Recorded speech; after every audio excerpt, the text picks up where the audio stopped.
We go now to the situation in Gaza and the recent revelations that there are Hamas militants embodied within the UNRWA, the United Nations Relief and Works Agency for Palestinian refugees in the Near East. Israeli government spokesman Elon Levy told a press briefing on Tuesday that at least 13 UNRWA employees were actively involved in the 7th of October Hamas attacks on Israel, and that the refugee agency was entirely co-opted by Hamas Islamist militant group.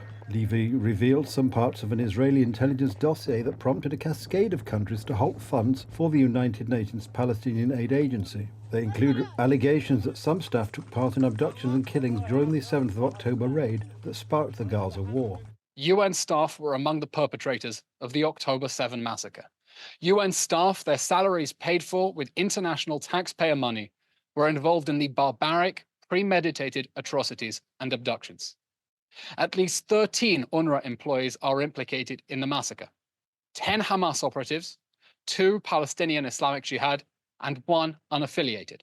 The United Nations has not formally received a copy of the dossier. United Nations spokesman Stefan Dujarric said on Monday, Palestinians have accused Israel of falsifying information to tarnish UNRWA, which says it has fired some staffers and is investigating the allegations. The 6-page dossier alleges that some 190 UNRWA employees, including teachers, have doubled as Hamas or Islamic Jihad militants. Levi said as many as 10% of the agency's staff were members of the Palestinian militant groups. He described UNRWA as a front for Hamas, saying Palestinian militants are on its payroll and that it is covering up the presence of weapons, rocket launchers and tunnels inside its facilities. He said that UNRWA and the aid it provides had been hijacked by a terrorist organization. Foreign Minister Israel Katz said UNRWA head Philip Lazzarini should go. The agency employs 13,000 people in Gaza. More than 10 countries, including major donors the United States and Germany, have halted their funding of the agency. UNRWA said on Monday it would be unable to continue operations in Gaza and across the region beyond the end of February if funding were not resumed. United Nations Secretary General Antonio Guterres vowed to hold to account any employee involved in abhorrent act, but implored nations to keep funding UNRWA for humanitarian reasons. The World Health Organization has also urged donors not to halt funding for UNRWA, stressing its vital role in providing essential aid to millions in Gaza.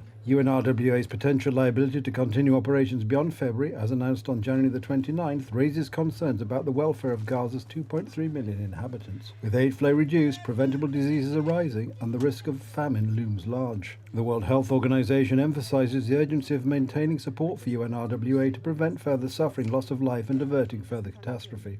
Meanwhile, Israeli right-wing protesters crowded outside the Nitzana crossing between Israel and Egypt today to block the entry of aid for Gaza through the crossing. After protesting for a few days at the Kerem Shalom crossing and trying to obstruct the access of aid trucks into Gaza, the Israeli military declared the crossing a closed military zone and diverted the aid to go through the Nitzana crossing with Egypt. Chanting and carrying Israeli flags, the protesters demanded the stop of aid to Gaza, saying it was merely helping Hamas while Israeli hostages received no aid. Protests in Israel demanding that the government do more to secure the hostages' release have been spreading, as little progress has been seen in ceasefire talks mediated by Egypt and Qatar since November, amid disputes between Israel and Hamas.